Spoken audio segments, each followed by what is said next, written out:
नमस्कार, news nation के digital platform पर आप सभी का स्वागत है और मैं हूं आपके साथ अमृता गर्ग। और आज जिस मुद्दे पर हम बात करेंगे वो मुद्दा सीधे आपसे जुड़ा हुआ है, आपकी जेब से जुड़ा हुआ है। और एक आम इंसान जो अपनी सहूलियत के लिए, अपनी सुरक्षा के लिए कई यत्न करता है, उसी में से एक यत्न होता है मेडिकल इंश्योरेंस। वो मेडिकल इंश्योरेंस लेता है ताकि उसके उसके परिवार पे कोई ऐसी आपदा आ जाए, कोई ऐसी विपदा आ जाए जिसके लिए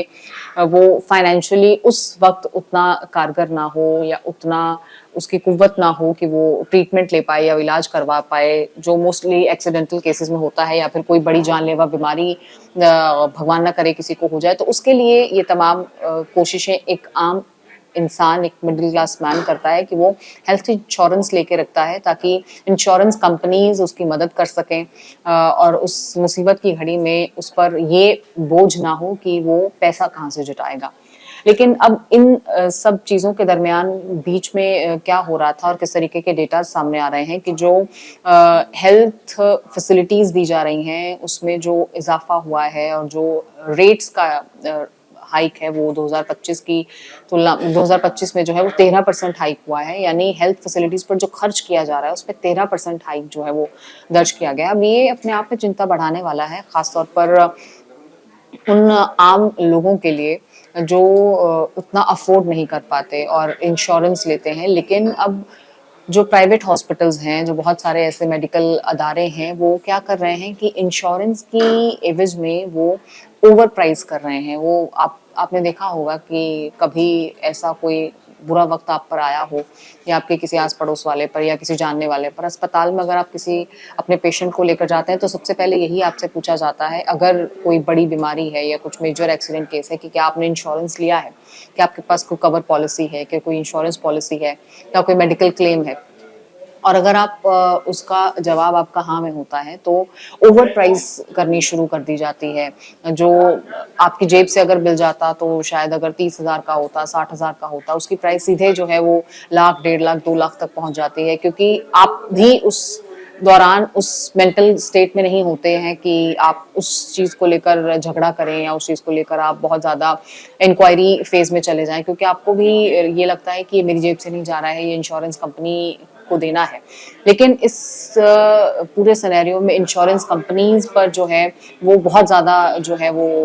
ओवर बर्डन कई बार महसूस करती हैं, क्योंकि ओवर प्राइस जो है वो प्राइवेट हॉस्पिटल्स की तरफ से कर दिया जाता है। वो एक दिन का चार्ज जो है बेड का है वो बढ़ जाता है, और उसके अलावा दवाइयों के खर्चे बढ़ जाते हैं, और जो ट्रीटमेंट बहुत मिनिमल प्राइस में होना है उसको लेकर बहुत महंगी महंगी दवाइयाँ उसमें जोड़ दी जाती हैं। तो ये तमाम चीज़ें की जाती हैं और इससे नुकसान आपका भी होता है, क्योंकि अगर आपका मेडिकल इंश्योरेंस आपने 5 लाख तक का करा रखा है और जो जैसे कि हॉस्पिटल्स की कोशिश रहती है कि उसको एक ही बार में जो है वो पूरा आपको खाली कर दिया जाए या जितना क्लेम है वो पूरा जो है वो हॉस्पिटल जो है वो निचोड़ ले। तो ऐसे में क्या होता है कि अगर आप वो पूरी रकम हॉस्पिटल्स ने एक बार में ही वसूल ली और आपका वो एनुअल इंश्योरेंस है, आप उसको साल में एक बार ही क्लेम कर सकते हैं, और साल में खुदा ना खास्ता कि दूसरी बार आपको जाना हो या तीसरी बार आपको जरूरत पड़े तो उस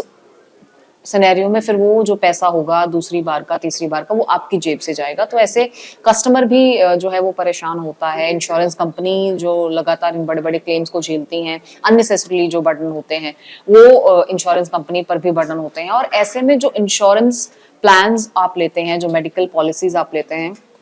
इंश्योरेंस कंपनी उसे कवर करने के लिए वो पैकेजेस भी बढ़ा देती है। वो तमाम पॉलिसीज और महंगी हो जाती हैं। आप अगर मेडिक्लेम लेते हैं, कोई भी आप पॉलिसी लेते हैं तो वो और महंगी आपको मिलती है। तो ऐसे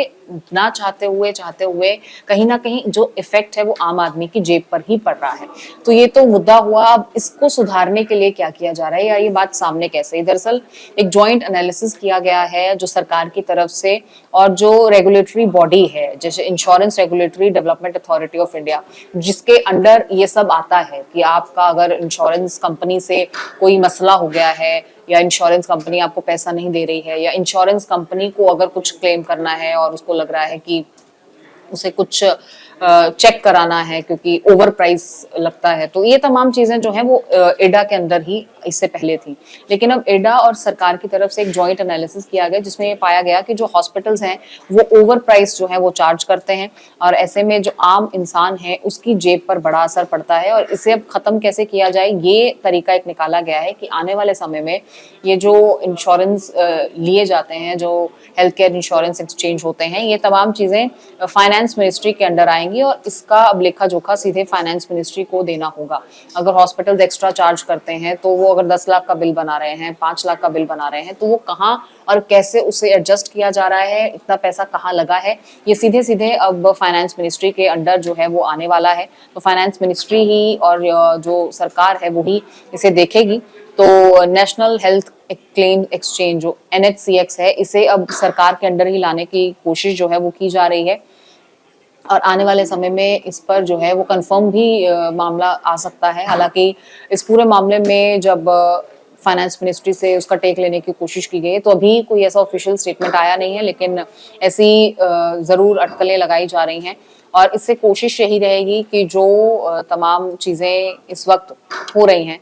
जो नेशनल हेल्थ अथॉरिटी के अंडर हो रहा है, मिनिस्ट्री का जो एक विंग है, वो और ज्यादा इस चीज को सुधार पाए, इसमें और ट्रांसपेरेंसी लेकर आ पाए और जो हेल्थ क्लेम्स आप ले रहे हैं उसका अच्छे से इस्तेमाल हो पाए और उतना इस्तेमाल हो पाए जितना जरूरी है। ये ना हो कि अगर आप भी ये सोच रहे हैं कि ये तो इंश्योरेंस कंपनी को देना है, हॉस्पिटल्स उनको ओवर प्राइस चार्ज करे और जो क्लेम्स वो आपको शायद साल में 1-2 बार इस्तेमाल करने के लिए मिल सकता है, वो एक बार में ही पूरा इस्तेमाल हो जाए और दूसरी बार आपको दिक्कत हो। तो इन तमाम चीजों को कहीं ना कहीं कवर करने के लिए ये कोशिश सरकार की जा रही है। अब ये कब तक हो पाएगा ये तो आने वाले समय में पता लगेगा, लेकिन ये जरूर है कि इससे अफोर्डेबिलिटी जो है हेल्थ केयर सेक्टर में वो कहीं ना कहीं आम आदमी की जेब में उतना असर नहीं डालेगी जितना अब जो है वो हेल्थ केयर और उसमें लग रहा है। तो ये जरूर कोशिश सरकार की है। अब अगर इस चीज को ओवरलुक किया गया है और इतने सालों तक, अब अगर उस पर ध्यान दिया गया है तो आने वाले समय में वो चीजें इम्प्रूव होती हुई नजर आएंगी और फाइनेंस मिनिस्ट्री अगर इसमें सीधे तौर पर इन्वॉल्व होती है, सरकार सीधे तौर पर इन्वॉल्व होती है, तो जाहिर है कि उन अस्पतालों को भी डर होगा, खासतौर पर जो प्राइवेट अस्पताल हैं जो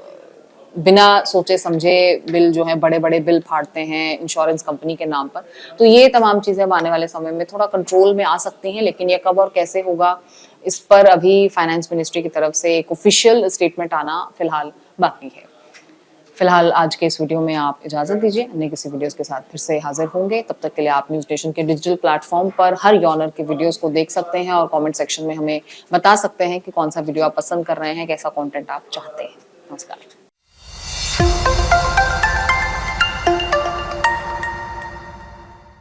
जहाँ भक्ति है हर शब्द में, कथाओं में छुपे हैं दिव्य रहस्य और ज्योतिष देता है जीवन को दिशा। धर्म से जुड़ी हर बातों को जानने के लिए हमारे चैनल स्तुति को सब्सक्राइब करें। चैनल पर जाने के लिए इस लिंक पर क्लिक करें।